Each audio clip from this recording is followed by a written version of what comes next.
The rain was coming down in sheets, drumming against the window panes like a frantic heartbeat. I was curled up on the couch, half watching some old movie, the kind you put on for background noise. The cat, Mittens, was a warm, purring lump on my lap. It was a perfectly ordinary Tuesday night, the kind of boring evening you crave after a long week. And then my phone buzzed. Not the usual gentle vibration of a text message, but a harsh, jarring buzz that made the whole coffee table rattle. The screen lit up with that stark, ugly black and yellow banner, an emergency alert. Probably just a flash flood warning, I thought, annoyed at the interruption. I reached for the phone, but the words on the screen made my blood run cold. It wasn't a weather alert. It was a message, and it started with my name. My full name. It read, "Emergency alert. This is a localized civil danger warning for your specific address. Under no circumstances are you to open your door. Do not look out any windows. Do not respond to any voices. This is not a test." My breath hitched. How did they have my name? How did they know my exact address? A civil danger. What did that even mean? I reread the message, my hands trembling so badly I could barely hold the phone steady. The message repeated itself, the text stark and terrifying. Under no circumstances open your door. It felt like a direct order from some unseen, all-knowing authority. A prank? It had to be a prank. But who could pull off something this elaborate? It looked and felt exactly like a real government alert. And then, as if on cue, it started. A soft, hesitant tapping on my front door. Tap, tap. Mitten's head shot up, her ears swiveling towards the sound. Her low growl vibrated through my legs. My heart hammered against my ribs, a wild drum matching the rhythm of the rain and the knocking. I froze, my eyes locked on the front door just a few feet away. The alert's warning screamed in my mind. Do not open your door. The tapping stopped. For a moment there was only the sound of the storm and my own ragged breathing. Maybe it was just a branch, I tried to tell myself. The wind, anything, but I knew it wasn't. The silence stretched, thick and heavy with dread. Then a voice floated through the door, so faint I almost missed it. A woman's voice, frail and trembling. "Hello? Is anyone in there? Please, I need help. My car broke down and my phone is dead. Please, I just need to use your phone." Her voice was soaked with desperation, the kind that tugs at your conscience. It sounded real. It sounded like a person in genuine distress. My hand instinctively moved towards the doorknob. Every instinct I had, every lesson in human decency, screamed at me to help her. But the phone in my other hand felt like a block of ice, its warning a digital shackle.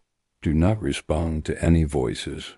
The knocking started again, louder this time, more urgent. "Please, I can hear you in there. I'm getting soaked." Just for a minute, I promise. My mind was a battlefield. Was I really going to let someone suffer outside because of a bizarre, anonymous text? What if it was a real emergency, and this alert was the actual hoax? The thought made me sick. I took a half step towards the door, my resolve wavering. And then my phone buzzed again. A new alert. The same black and yellow banner. My eyes darted to the screen. It said, "We know you are considering opening the door. Do not." Her voice is not real. I stumbled back, a gasp escaping my lips. I nearly dropped the phone. "We know you are considering opening the door." How?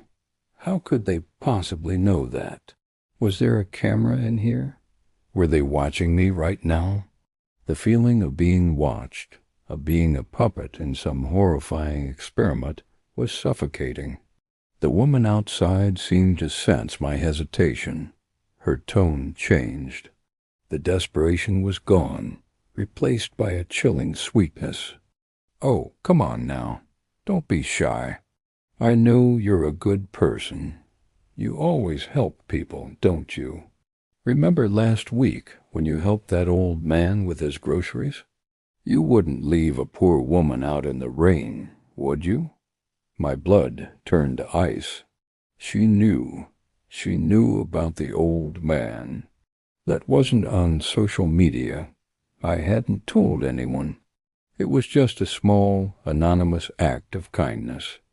How could she possibly know that? The voice wasn't frail anymore. It was smooth, confident, and utterly terrifying. It was a voice that knew my secrets. "Let me in," the voice cooed, the sweetness dripping with menace. "We have so much to talk about your job, about that argument you had with your sister, about your dreams." Each word was a tiny, precise stab into the heart of my private life. The knocking became a pounding, the door shuddering in its frame. It wasn't a person asking for help anymore. It was a monster demanding entry. I scrambled backwards, tripping over the rug and landing hard on the floor. Mittens hissed, her back arched, fur standing on end as she stared at the door. The pounding was relentless now, a furious, deafening rhythm that seemed to shake the entire house. Boom, boom, boom. "You can't ignore me forever?" The voice roared, the sweet facade completely shattered, replaced by a sound of pure, unadulterated rage that was barely human. "I know you're in there. I can smell your fear."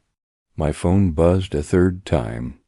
I fumbled for it, my fingers slick with sweat. The new message was short, and it offered no comfort, only a deeper level of horror.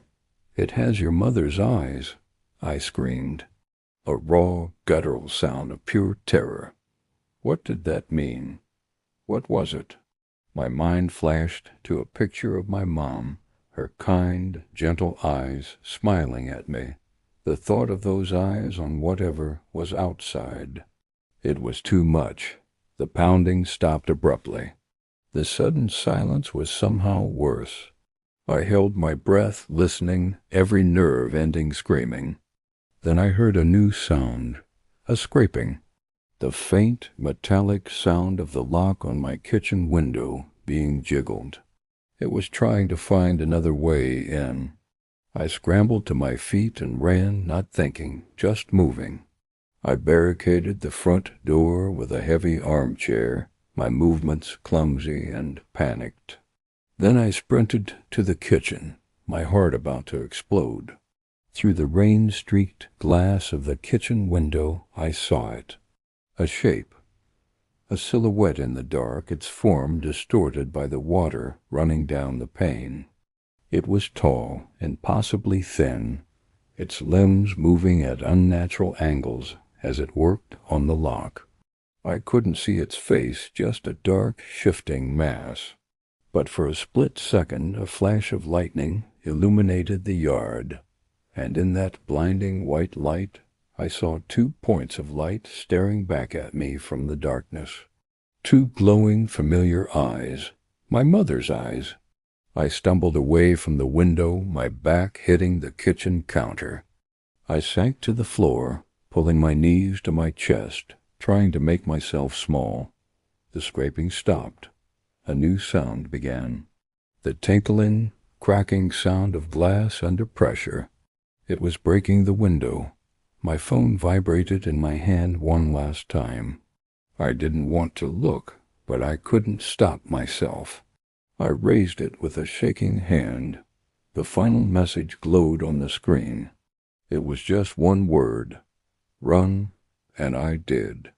I bolted out the back door and into the storm, leaving everything behind. I didn't look back. I just ran, the cold rain mixing with the hot tears on my face. I ran till my lungs burned and my legs gave out. I never went back to that house. I don't know what that thing was or how the emergency alerts knew what was happening. Sometimes I still get phantom buzzes from my pocket, my heart leaping into my throat.